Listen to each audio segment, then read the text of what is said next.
प्रशांत किशोर प्रशांत किशोर एक बड़े पैमाने पर बिहार के नवनिर्माण के लिए एक लंबे काफिले का निर्माण करने में जुटे हुए हैं। नमस्कार, मेरा नाम सुजीत है और आप देख रहे हैं संवाद डिजिटल टीवी न्यूज।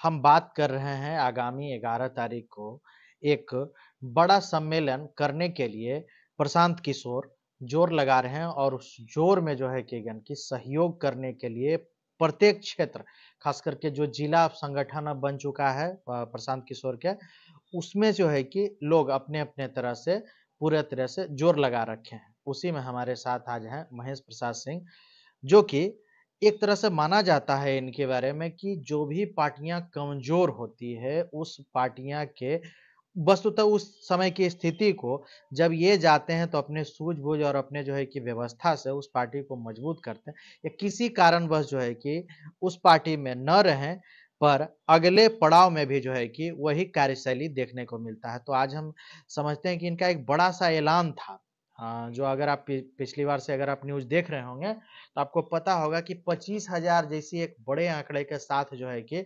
बाढ़ में जो है कि ऐलान किया गया था। तो बाढ़ जिला अध्यक्ष महेश प्रसाद सिंह समझते हैं कि ये क्या जो है कि गुल खिलाने के लिए प्रशांत किशोर कर रहे हैं, उसमें महेश प्रसाद सिंह का जो है कि बाढ़ विधानसभा से, जिला बाढ़ से क्या योगदान है?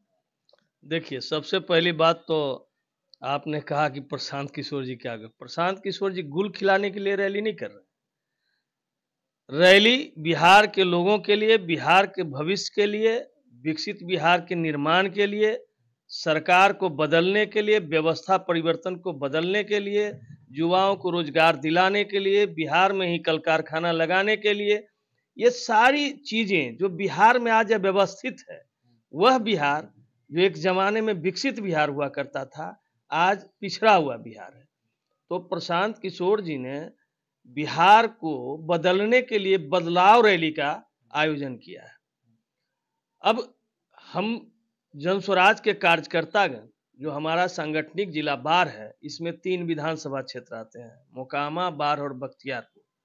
तो सारे कार्यकर्ता और पदाधिकारियों ने मिलकर ये निर्णय लिया कि हम हमारे जिला ही पटना जो है हमारा जिला है, उसी का सांगठनिक जिला बार है। तो बार के कार्यकर्ताओं ने निर्णय लिया कि हम 25,000 से अधिक कार्यकर्ता अपने संसाधनों से, अपने स्रोत से पटना के गांधी मैदान 11 अप्रैल 2025 को पहुंचेंगे और गांधी मैदान में अपनी उपस्थिति, दमदार उपस्थिति दर्ज करेंगे। क्योंकि बिहार में जो आज बेरोजगारी का आलम है, पलायन की समस्या है, ये सब समस्याओं के निदान के लिए अगर किसी नेता के पास विजन है तो सिर्फ और सिर्फ प्रशांत किशोर जी हैं। तो प्रशांत किशोर जी के निर्णय को धरातल पर उतारने के लिए बिहार के लोगों से बदलाव रैली में आने की अपील की गई है और हम बाहर के लोग उस बदलाव रैली में कम से कम 25,000 की संख्या में पटना पहुंचेंगे। जैसा कि एक चीज देखा जाता है कि महेश प्रसाद सिंह एक जाने पहचाने नाम है, कई पार्टियों के लिए रैली जो है कि रैली में भाग लिए हैं अभी तक में। इस तरह के जो रैली जिसमें कि जो है कि महागठबंधन नहीं है, फिर जो है कि एनडीए नहीं है, दोनों के हटा के उसको एक बड़े आंकड़े को प्राप्त करने के लिए लक्ष्य रखे हैं, ये कैसे कामयाब होता हुआ आपको दिखाई? इसके पूर्व की जितनी भी रैलियां हुई, वो एक राजनैतिक दल का अपना एजेंडा हुआ करता था। पहली बार बिहार में, बिहार के लोगों के लिए इस बदलाव रैली का आयोजन किया गया, क्योंकि आपको बता चुके कि आज युवाओं की जो समस्याएं हैं, शिक्षा व्यवस्था, स्वास्थ्य व्यवस्था, आप देख रहे हैं कि इतनी बढ़ी हुई महंगाई में यहाँ के विधवाओं को, विकलांगों को, वृद्ध लोगों को मात्र 400 रुपया पेंशन दी जा रही है। बताइए, 400 का पेंशन में बड़े लोग एक कप चाय भी पीते हैं तो 400 रुपये से अधिक हो जाता है। अब 400 रुपये में एक महीना कैसे वो निसहाय व्यक्ति गुजारा करेंगे? तो इन सारी परिस्थितियों को देखते हुए आदरणीय प्रशांत किशोर जी ने निर्णय लिया कि अगर एक बहुत बड़ी आबादी को बुलाकर पटना, अगर हम अपने एजेंडा को बताएंगे तो वो आबादी बिहार के गांव-गांव घर तक फैल जाएगी और जो प्रशांत किशोर जी का निर्णय है उससे प्रदेश के लोगों को अवगत कराया जाएगा और बिहार में बदलाव आएगा। हमारा भी नारा है कि बदले सरकार, बदलेगा बिहार। बिहार बदलने की बात हो रही है, बाढ़ विधानसभा पर भी जो है कि आपकी नज़र है। क्या माना जाए कि इस तरह की ज़िम्मेदारियाँ जो आपको दी गई है, उसके साथ जो है कि आपको प्रत्याशी के तौर पर भी एक परीक्षा जो है कि जैसी चीज़ें हैं? देखिए, हम बात पहले भी आपको कह चुके हैं कि जन स्वराज पार्टी में कौन प्रत्याशी होगा नहीं होगा, इसके लिए कोई व्यक्ति नहीं कह सकता है। जन स्वराज एक ऐसी पार्टी है जिसके अंदर हर कार्य के लिए एक प्रक्रिया है, उसके लिए लोग हैं। हम लोगों का काम है पार्टी के सिद्धांतों को, पार्टी के उद्देश्यों को आम जनता के बीच ले जाना और आम जनता को जन स्वराज से जोड़ना। हम समझते हैं कि हमको जो जवाबदेही दी गई है, हम उसके लिए प्रयासरत हैं।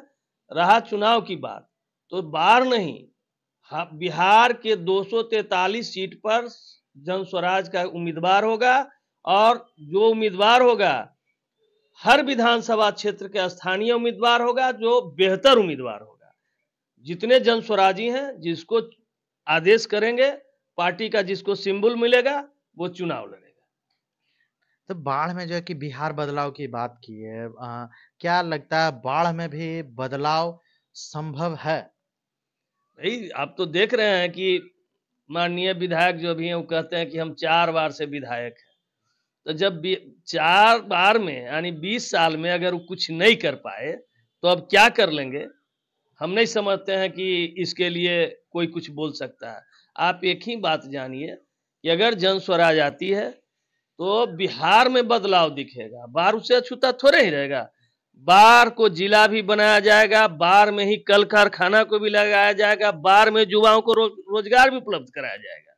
तो हमारा विजन विकसित बिहार का है। विकसित बिहार में कोई ऐसा व्यक्ति अछूता नहीं रहेगा जिसको किसी तरह का कोई परेशानी का अनुभव। एक जो अभी-अभी मैटर आया था वक्फ बोर्ड के संशोधन को लेकर, इससे जो है कि जन स्वराज क्या इत्तेफाक रखती है? देखिए, भारत एक लोकतांत्रिक देश है।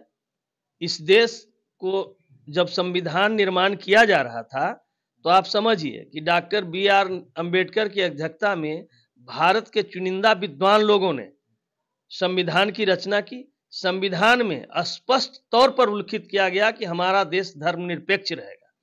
अब जहां तक धर्मनिरपेक्षता की बात आई तो इसकी एक अपनी प्रक्रिया है। जैसे आप देखे होंगे कि किसानों के लिए एक बिल आया और सरकार कहती थी इससे किसानों का कल्याण हो जाएगा। किसान से बिना पूछे हुए बिल लाया गया तो कल्याण किसान का कैसे होगा? इसका तो निर्णय किसान न करेंगे। तो अंत में क्या हुआ? किसान आंदोलित हुए और सरकार को वो बिल वापस लेना पड़ा। आज सेम वही स्थिति उत्पन्न हो गई है। जिस सरकार में एक भी अल्पसंख्यक कोई मंत्री नहीं हो, वो अल्पसंख्यकों के द्वारा संचालित वक्फ बोर्ड में कोई छेड़छाड़ करे, ये हम समझते हैं कि इस देश के लिए उचित नहीं है। क्योंकि देश में कोई भी व्यक्ति अगर सशंकित होता है तो देश के लोकतांत्रिक प्रक्रिया में धर्मनिरपेक्षता पर कहीं ना कहीं प्रहार किया जा रहा है। इसलिए जन स्वराज पार्टी का स्पष्ट मानना है कि अगर इसमें वक्फ बोर्ड में कानून को बदलना ही था, संशोधित करना था, तो पहले इससे संबंधित लोगों से सरकार को विचार विमर्श करना चाहिए था, उसके पश्चात कोई निर्णय लेना चाहिए। ये तानाशाही निर्णय है। सरकार का ये निर्णय का जितनी भी निंदा की जाए कम है।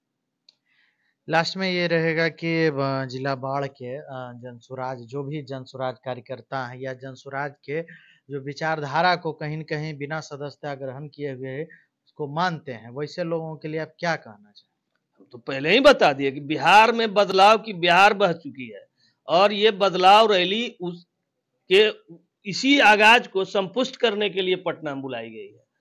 बिहार तो तभी न बदलेगा जब आपका मन और मिजाज भी बदल जाएगा। आज बिहार में कोई भी अपने को संतुष्ट नहीं समझ रहा है, चाहे वो व्यापारी हो, कर्मचारी हो, किसान हो, मजदूर हो, युवा हो। इसका पीछे कारण है कि बिहार में इतनी ज्यादा भ्रष्टाचार फैल गई है और उस भ्रष्टाचार को विरुद्ध में कोई एजेंसी नहीं जो सुनने के लिए तैयार है। आज सरकार के अगर साथ हैं तो आप भ्रष्टाचार के आपको लाइसेंस मिली हुई है। अगर सरकार के से हटना चाहिएगा भ्रष्टाचार को, अगर आप कर्मचारी हैं तो आपको जेल जाना पड़ेगा। तो इस तरह की जो समस्याएं आप देख नहीं रहे हैं कि जो जो बदनाम होते हैं वो फ्री रहते हैं, और कोई भी जो बड़े-बड़े पदाधिकारी हैं आज ईडी और सीबीआई के रडार पर हैं। तो इस तरह का जहाँ स्थिति बन गया हो, वहाँ पर आप क्या सोच सकते हैं? इसलिए हम बार-बार कह रहे हैं कि बिहार को बदलने के लिए, बिहार के लोगों को भी बदलना होगा। आदरणीय प्रशांत किशोर जी ने इसकी शुरुआत कर दी है। निवेदन है कि सारे लोग 11 अप्रैल को पटना पहुँचिए, आदरणीय प्रशांत किशोर जी के सिद्धांतों को समझिए, उसको साकार करिए, तभी बिहार बदलेगा। इसलिए बदलाव रैली के दिन से आपको नजर आएगा कि बिहार में बदलाव की शुरुआत हो जाएगी। बहुत बहुत धन्यवाद। बदलाव की बात हो रही है, ये बदलाव कितना जो है कि सही साबित होता है या कितना सक्षम है यहाँ के लोग उस बदलाव को स्वीकार करने में और बदलाव करने में, ये आने वाला वक्त बताएगा। पर अग्नि परीक्षा महेश प्रसाद सिंह के जिला बाढ़ में जरूर देखने को मिलेगा। आगे और भी होंगे खबरें और भी होगा संवाद। अभी तक इतना ही, धन्यवाद।